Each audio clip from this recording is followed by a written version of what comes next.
Could you tell a little about yourself and your occupation? I'm a university teacher.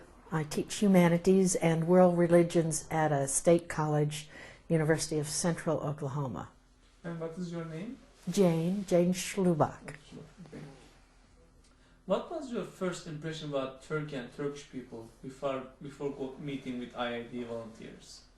Well, I've had some Turkish students, and I think the general impression I had of Turkey, probably generalizing from very few instances, was that Turks were very mysterious people and probably quite acute intellectually, but you never could tell exactly what they were thinking.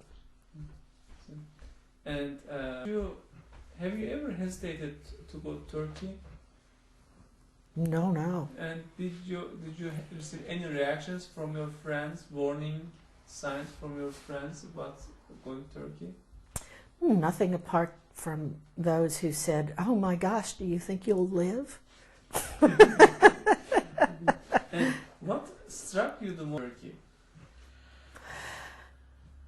The tremendous variety. The difference between Urfa and Istanbul is not just the difference in distance and not even just the difference in cultures. There's a difference of millennia that you see and very much feel. And what do you think about Turkish history, culture, and religion after the trip? It too was much more varied and complex than I knew. One of the things I tried to do when I was on the trip is read some more about the Turkish history going further back.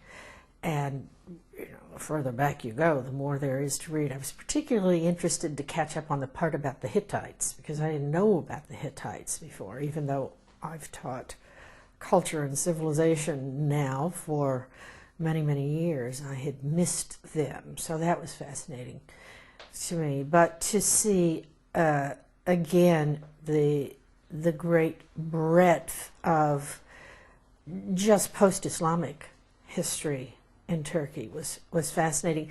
I wish I knew more between the Hittites and the Islamic history. That's a big gap that I have to fill even yet. And did the trip reinforce your hopes about world peace? Certainly, to be part of the experience of this project of informing particularly Americans who don't know very much about Islam is tremendously hopeful, I think. Gives me, in fact, I was thinking this morning, I'm not sure I've ever had before the sense that I was participating very directly in something that could change a little bit of the world. But for the first time, I think that I am part of something like that. And that's very exciting to me and very promising and very hopeful. I particularly like the way this project goes about it, just one by one.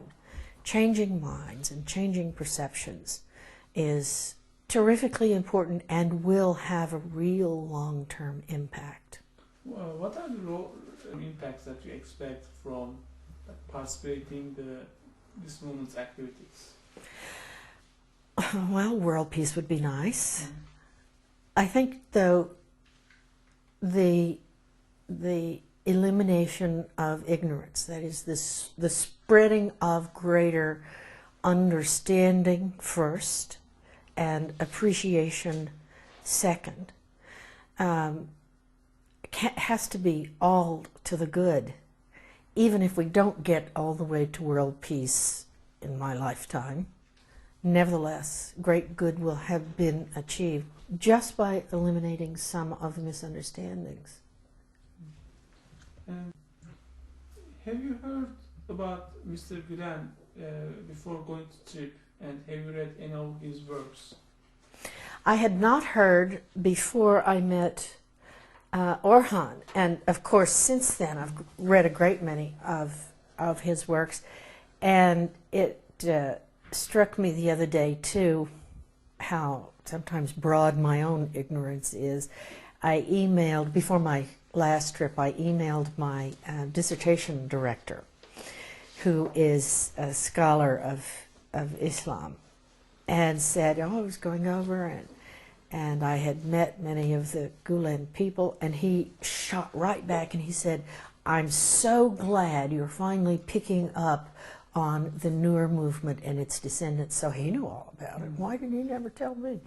But so it was a revelation to me to come into contact with Gulen's writings.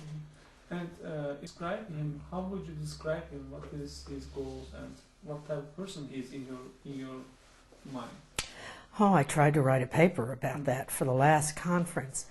And the harder I worked on trying to pin down Gulen, the deeper trouble I got into with my paper, because he has so many aspects and facets. I mean, he's of course a scholar, and he is of course a poet, and he is of course an activist of sorts, and he is of course a mystic of sorts. And I finally wound up talking about how he's a cross between a statesman and a saint that is a little hard to put into one package or to understand.